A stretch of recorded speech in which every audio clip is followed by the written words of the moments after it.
Hello friends, welcome back to the Hello Vintage YouTube channel. I'm Carolyn and today we're about to prep for, it's really exciting, to bring Five and Dime Vintage that just closed into our store. We bought out all of their clothing. Owner Terry, she is amazing. She has great taste, so everything looks great. I went over and checked everything out before I signed the check, and wow, yeah. She is going to be starting an Etsy store and she'll be selling at pop-up markets. I think she's focusing more on like the tchotchkes and like the cute little things and less on clothes, so I happily decided to buy out all of her clothes. It's crazy! Basically what we're gonna do is we're gonna go pick up all of the clothes from their store since they're moving out and bringing them here. I don't know where I'm gonna put everything. My friend Amy is gonna come join, and yeah, let's go load up. This is crazy! Look who it is! Ah! All right, so we're back. It's actually 2 days after I got everything in. I spent a little while sorting everything. It's actually quite a vibe right now. I feel like, I don't know if my life is actually like this and I just didn't realize it, but I'm once again sitting in a pile of clothes. Ever since I started YouTube, it seems to be my MO to sit next to a giant pile of clothes that I will be spending the next few hours sorting. So basically what's happened so far is Amy and I took everything from the store. We loaded up, pretty much everything fit in both of our cars, like packed to the brim, so it was intense. And we dropped everything off here. We started sorting through everything, but we were honestly exhausted from moving everything, so we decided to take the rest of the day off, and then I came back today and started going through everything. And these are all of the unsorted bags. So I have a lot of work ahead of me. Whenever you buy a very large grouping of clothing, not everything is going to fit in with your particular store. So I have been doing an Instagram clearance sale. These are things that I put on clearance. It helps me clear things out as I'm going along. So as I go through the boxes, if I see things that I think can be clearance, I just throw them up on the mannequin, take some measurements, put it on Instagram on our stories, and then hopefully that helps like dial it down a little bit of what I have lying around, because it's intense. The whole store, it didn't explode because the store didn't explode, but another store exploded on my store. Now that I have all of this out and lying around, I figured I'd use this as a really good learning tool for all of you to show you how to sell vintage clothing. Even if you're already selling vintage clothing, show you my approach to all of it, because it really is a science, like figuring out where everything can go and like disseminating it into the world and finding the best homes possible for everything. And I know sometimes it can be really daunting if you have a pile of clothes that you don't want anymore, or if you're starting to get into resale, just seeing everything and being like, all right, where do I start? I understand, so let me help you out. First thing that you want to do is sort it by type of clothing. Vintage, which is anything 20 years old or older. Anything that needs to be fixed and that isn't like wearable, like right out the gate, should be in another pile. Things that are kind of like designer, rare pieces, hype beast pieces. Put kind of like miscellaneous, you'd be fine donating but want to get something for it if you can. All of that into a pile. That's always like a good start. Just how to get your things ready to be the most profitable for you. We'll start with the vintage pile because that's the one that is most relevant around here. I'll break it down even further. So if you want to get the highest amount of money for your items, selling it yourself would be the best bet. You can sell it online on like Etsy, Depop, eBay. Look for keywords for what it is. So if you have things that are from the 60s, you can use words like mod, psychedelic, Mad Men. There's lots of different like little keywords to pop up. If you want to get the next level of them, selling it to a vintage store where they curate the items, where they may not take everything that you have, is a good bet because they'll give you the most for it. If you don't want to deal with selling stuff online yourself, then definitely take it to a vintage store. And then at the bottom level for vintage are the kind of stores that just buy in bulk. They'll take everything and then just give you one price for all of it. So you'll probably get less per item, but it helps you get rid of everything. The designer side, there's ways that you can do it. You can either sell yourself, which will be at the top. You can do online consignment, in-person consignment. Those are about at the same level. Online consignment can work if you have something that's really easy to sell. Those sell very well online because they're good keywords.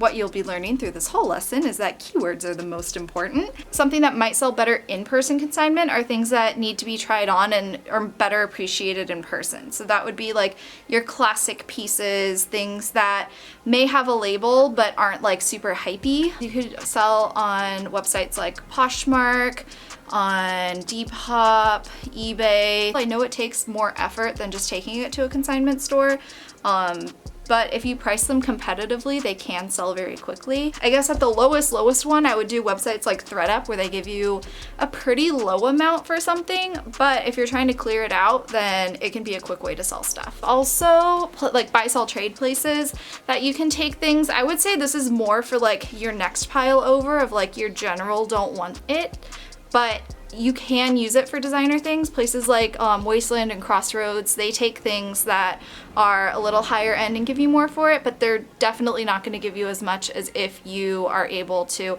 sell it yourself or do like a higher end consignment. The next category is your general items. So these are things that are probably mid-market, so like your Gaps, your Banana Republics, your American Eagle, like things that are like, they're nice, they are not vintage, they're not designer, they're not crappy, so they hold some value. They're not like super high up there, you're not going to get as much as what you paid for, but they are worth selling. So those are things that you would want to take to buy, sell, trade places. You'll want to put them online on Poshmark.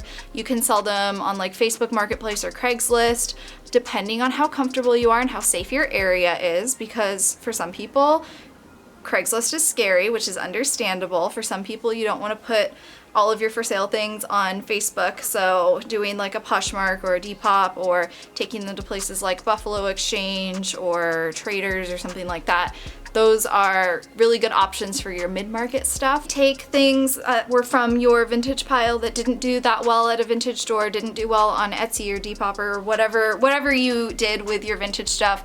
If it's left over, put that with the rest of the things, because some buy, sell, trade places take vintage, or if you have something that's cool and trendy, they might not know that it's vintage and they'll be like, oh, this looks new, cool, and then they'll take that too. After all of these, I call it like the bottom of the barrel things. These are things that you just want to get something for, you want to get rid of them, sell them as a lot on like Facebook Marketplace or Craigslist, where you just want to sell it like all as like one bag, usually to people who sell at flea markets or people who sell just like in a very large bulk, so they can't have a high buy cost, but they'll take all of it. If all else fails, you can donate it. I would definitely recommend donating directly to like a shelter or someplace that can take the clothes and use them, especially if they're in good condition and they're usable. Like obviously you wouldn't want to donate a prom dress to a homeless shelter because that's pointless, but if you have like some activewear, some coats, some like just like very good basic staple pieces, those are always really good to just give to the people who need them most directly. Anything that's like stained or ripped, you can take them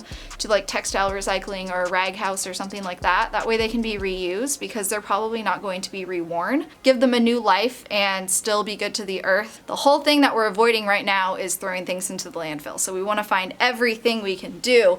Another option is find someone who is a reseller, someone who is very active on like Poshmark or Depop, and ask if that your friend would consign. Be like, hey, I'll give you all the stuff to sell if you give me a certain percentage. You want to keep that percentage pretty low because they are doing a lot of work to list it, take the photographs, measure it, ship it, deal with customers, like all of that. And that way you can know that your clothes have gone to a new home, they're not ending up in the landfill, and you help out your friend and then you get some money as well. Or you just help out your friend and you don't get money. Either one works, but those are great ways to keep things out of landfills and also keep the amount of work down for you, especially if this is not something that you do full time. So what does this have to do with me buying out a vintage store? Basically what I do is I go through everything and just do a super quick sort. So I don't know if you saw my storage locker video, but I go through everything, and then things that I really love or I'm vaguely interested in, things that like I want to take a closer look at, I just throw all into a keep or deal with it later pile. And then everything that I know for sure that I can't use just right off the bat, I put straight into a giveaway / clearance / sell quick / whatever pile. I have a pretty high standard for things that come in and stay at my store, so I don't like selling anything that has like a stain, that's not true vintage, and that's just like questionable. Not everything is a winner, and that's okay, but I really only like to keep winners in my store. With this, when I bought out the store, I have to go through everything as quickly as I can because as you can see, my store is insane right now and it's driving me crazy. So I definitely wanted to go through as many things as possible. What I did today was I took everything that just doesn't fit in my store for whatever reason, even if it's super cute, but if it's too new or too whatever, I just put it on our Instagram on the story section and just made a little story sale of some clearance. Pretty much everything I just made it like 20 bucks each. So that way I can still make some money back from what I put into investing in this buy, but I don't have to mass sell everything at like 25 cents each. I still want to make my money back. The whole point of being a business owner is to not lose money. You want to make money.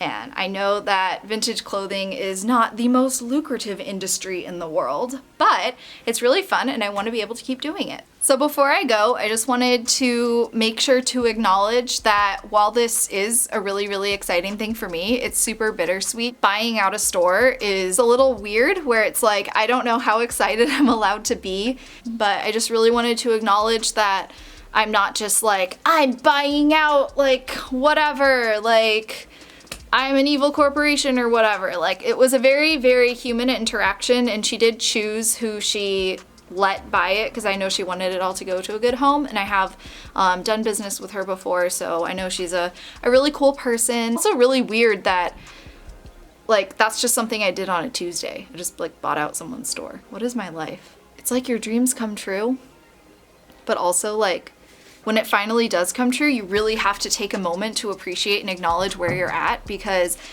when you're starting out, like every sale is really, really exciting. And it's honestly still that way, but now like the sales are at a different level, at a different scale. I don't know, I'm just rambling at this point, but the point is I'm very, very appreciative of where I'm at right now. I'm very thankful for all of the people who have helped me along the way, who have been with me, who have worked with me, who I've worked for, they work for me, like whatever. Like, we don't get to where we are without the help of other people. And whether that be directly or indirectly, I'm just very thankful for all of you who are watching these videos. I'm very, very grateful for everyone who's following me on Instagram, people who come into my store. Even if you're halfway across the world and you can't come to my store, just the supportive words and you following me when I'm all the way out here in California just means the world to me, and I'm so incredibly grateful. So thank you so, so much for watching this video. Have a fantastic week, fantastic night, fantastic day.